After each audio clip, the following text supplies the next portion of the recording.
family. So today we're talking about drop the drama, okay? And when life gets intense, we ramp up drama, not only in our own lives, but we seem to attract it from other people. And we talk about addiction from the standpoint of physical addiction, whether it is food or alcohol or drugs or sex or anything, gambling. There's addiction in the external form. But a lot of times what gets overlooked is our addiction to drama. We watch reality shows. You notice the reality shows are over the top. Why are they over the top? Because of the drama. If you look at a movie or watch a movie moves forward because of the drama, the conflict that comes up. So out in the world, you turn on the news, you look on social media, there's a lot of conflict. People are at odds with each other. So the drama is high. I remember when I was working for a media company, and the tone or the culture of the company was so toxic. Everybody was gossiping. And I remember walking in, and it was hard not to get kind of just, caught up like a wave in the gossip. And the interesting thing about that, though, is you didn't feel better. You might have felt good in that moment, but you didn't feel good afterwards. That's addiction. Addiction to gossip, addiction to the drama. Think about anything that is addictive, food or otherwise. You overeat and you say to yourself, oh my gosh, in the moment it feels good, but afterwards it doesn't feel good. So I want you to think about your own dramas potentially in your own life. I want you to review the people in your life. I know we have what we call true drama people. I've probably minimized those types of people in my life on an everyday basis, but we all know them. You may be even looking in the mirror today and looking at yourself. But as we move through this time of Scorpio, a deepening of the spirit, deepening of the wells of what we're looking at in our own lives, what is hidden comes to light. But if we're in the drama of it, it keeps us very surfacey, just like any other addiction. We don't have to go below the surface. We can stay in the drama of it all. We can stay in the beat up of ourselves, if it's ourselves that are in that addiction. And the hard thing about drama is that it's not physical, meaning it expresses itself through the body. It's patterns that have been set up since we were little. I remember when Eric's father passed away, somebody in the family decided to be, I remember having this feeling of just everybody calm down. And somebody in the family decided to stir the pot. And boy, did they. They got on a text message and decided to stir the pot with everybody at a point when somebody was passing. And really what we need to be focused on is the death of somebody. So you want to bring drama up, have somebody pass in your family. So dramas at weddings, dramas at baby showers, dramas in the world, dramas in mom groups, dramas within our own family structures, dramas within ourselves.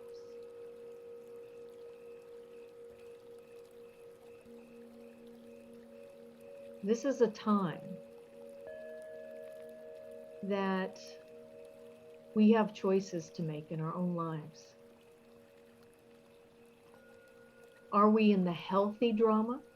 Because drama is good. No drama is kind of boring.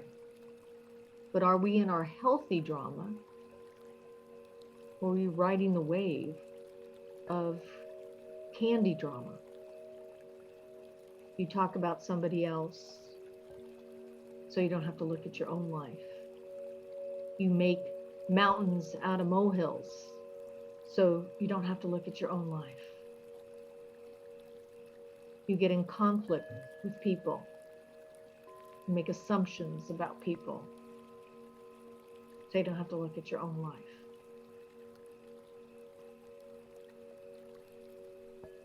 The world stage is filled with drama, and that's the collective. We don't have the ability to affect the world stage.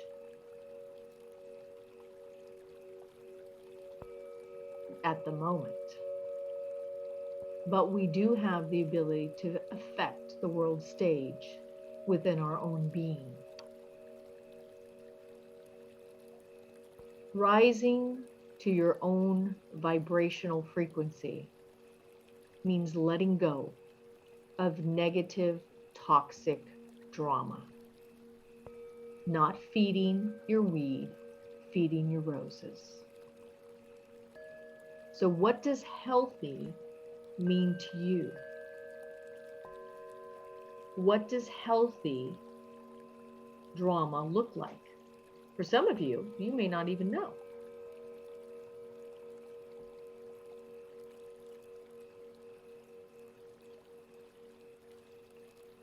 So as we open up this conversation today, what I'd like you to do is I want you to think about, and that's why I put it in the chat, a couple of articles on drama, minimizing the drama in your own life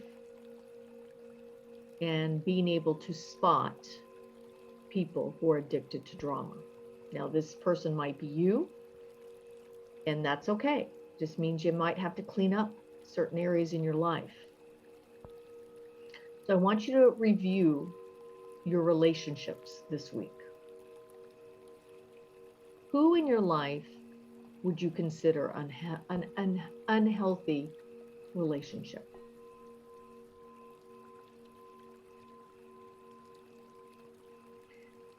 The other thing you may find in terms of drama is people who are drama oriented talk and talk and talk and talk and talk and talk and talk and talk about their drama. But very rarely do they do something about it. What are you doing in the talking of your drama versus the doing of your drama? Are you really looking to solve it? Or does it just give you an ability to stay on the surface?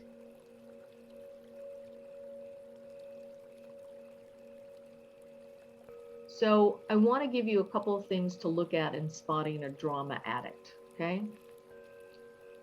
Drama people like to dramatize, so you'll see them in a physical form, writing, posting their dramas. Now, I'm not saying nobody should post their dramas, but if you find that person or yourself doing it over and over again, it may be something that you're addicted to. It may be that you need support in a different area of your life. People who are addicted to drama, it is always somebody else's fault. It is the government. It is my loved one. It's my mom. It's my dad. It's my spouse. It's my dog. It's everybody else. It's my job. But it's never themselves. You can't change somebody else, but you can always change yourself. I mentioned this earlier, making mountains out of molehills. Eric's family member, if we would have just calmed, we would have been able to actually deal with the death of somebody's passing. But the drama that was stirred up became the issue, which you can kind of feel it. It's surfacey, it's drama. It doesn't bring you anywhere. It doesn't bring your life forward. People who have challenges in drama usually can't forgive. So everything is either or. always and never. Okay? So I want you to think about this in regards to people in your life. The people that are drama queens or kings, also, nothing ever goes smoothly for them. You notice? My grandmother, some of you know who she is. God rest her soul. But she was a drama queen, and she acted like she wasn't. Nothing was ever right. Nothing was going well. It's always something. But it's all internal. So I want you to think about your own dramas. Guys, we're moving into a time here where the USA's astrological chart is going into the dark night of the soul. And for anybody who has gone through the dark night of the soul, you know what that means, which means you get to go inward. So there's going to be a lot of change, a lot of chaos, a lot of drama in the external world. So we've got to be willing to understand our own dramas and our own addictions, so that when we move our lives forward, we're not in the collective of that drama, but we're connecting to healthy drama that's about passion, drama that's about how can I move my life forward, drama about how can I love my children or my spouse or my friends more. My children, how can I fortify them to be wonderful, confident, healthy human beings? How can I create a home that's filled with love and laughter and connection? How can I be there for somebody else that may not have the tools that I have to help them along their path? I had a client over the weekend that was first time ever looking at herself.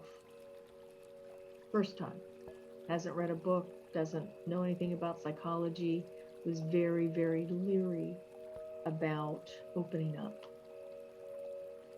There are a lot of hurting people in the world, and you guys are light workers.